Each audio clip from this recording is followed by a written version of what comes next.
Good morning dear students.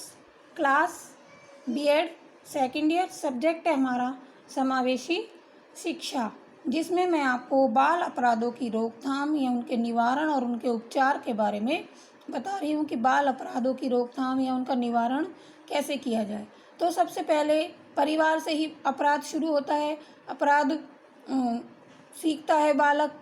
तो परिवार संबंधी क्या उपचार या रोकथाम हो सकते हैं। तो सबसे पहले आता है परिवार संबंधी निवारण। सबसे पहले परिवार में उचित आवास की व्यवस्था होनी चाहिए कि बालकों के लिए उचित आवास की व्यवस्था हो। बच्चों को कुसंगत करने में रोक लगाई जाए। जो माता पिता हैं उनको ये ध्यान रखना चाहिए कि बच्चे कुसंगति में ना पड़े। स्वस्थ भोजन की व्यवस्था बच्चे के लिए हो। बच्चों के कर्तव्य पालन पर जोर दिया जाए। बच्चों को यह सिखाया जाए कि उनके कर्तव्य क्या हैं। अच्छी आदतों में माँ बाप का प्रयास। जो माँ बाप हैं वो बालकों को अच्छी आदतें सिखाएं। बच्चों के प्रति प्रेम, सहानुभूति तथा सहयोग का व्यवहार माता पिता और परिवार के सदस्यों को करना चाहिए। परिवार की आर्थिक दशा सुधारने के लिए परिवार नियोजन का प्रबंध करना चाहिए।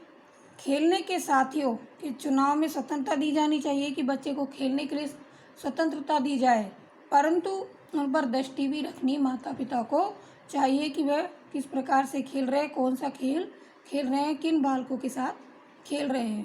तो इन सभी बातों को ध्यान में रखकर हम परिवार संबंधी निवारण बाल अपराधों की रोकथाम के लिए कर सकते हैं।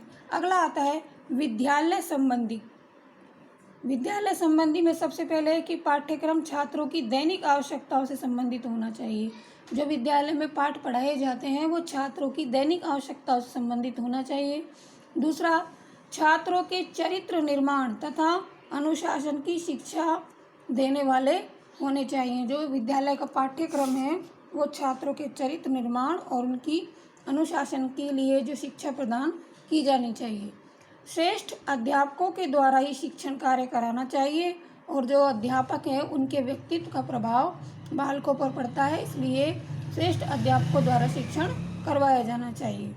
छात्रों को जीवन निर्वाह के योग्य बनाया जाए कि बालकों को, छात्रों को ऐसी शिक्षा दी जाए विद्यालय में जिससे कि वह जीवन निर्वाह कर सके अपना भविष्य में। पाठ्य सहगामी क्रियाएं होनी चाहिए। पाठ्य सहगामी क्रियाएं कौन सी? वाद विवाद प्रतियोगिताएं, समय समय पर गोष्ठियाँ, उन्हें शैक्षिक भ्रमण पर यात्राएं करवाने भी ले जाना चाहिए। समाज सेवाओं के कार्य भी उनको विद्यालय में सिखाए जाने चाहिए। अभिभावकों तथा छात्रों को उनकी प्रगति के बारे में जानकारी देना चाहिए। जो अभिभावक हैं, जो छात्रों के माता पिता हैं और छात्र हैं, उनकी जो एक वर्ष में जो उनका भी प्रगति हो रही है उनकी समय समय पर जानकारी विद्यालय को देनी चाहिए। छात्रों की व्यक्तिगत समस्याओं पर भी ध्यान देना चाहिए और फिर उन पर परामर्श देना चाहिए कि बालक किसी विषय में कमज़ोर है या कोई पाठ को नहीं पढ़ रहा है या अनुशासन में नहीं है, तो उसकी जो भी समस्या है, उसकी व्यक्तिगत समस्या है, उस पर ध्यान देना चाहिए कि वह ऐसा क्यों कर रहा है और उस पर परामर्श देना चाहिए।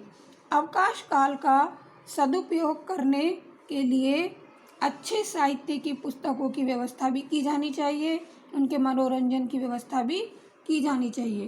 तो इस प्रकार से बालकों में विद्यालय द्वारा इन सभी व्यवस्था की जानी चाहिए जिससे विद्यालय संबंधी बाल अपराधों की रोकथाम की जा सके। तो आज हमने आपको बाल अपराधों की परिवार संबंधी और विद्यालय संबंधी बातें बताई हैं। नेक्स्ट क्लास में हम मनोवैज्ञानिक विधियाँ और समाज व शासन संबंधी विधियों के बारे में अध्ययन कराएंगे। धन्यवाद।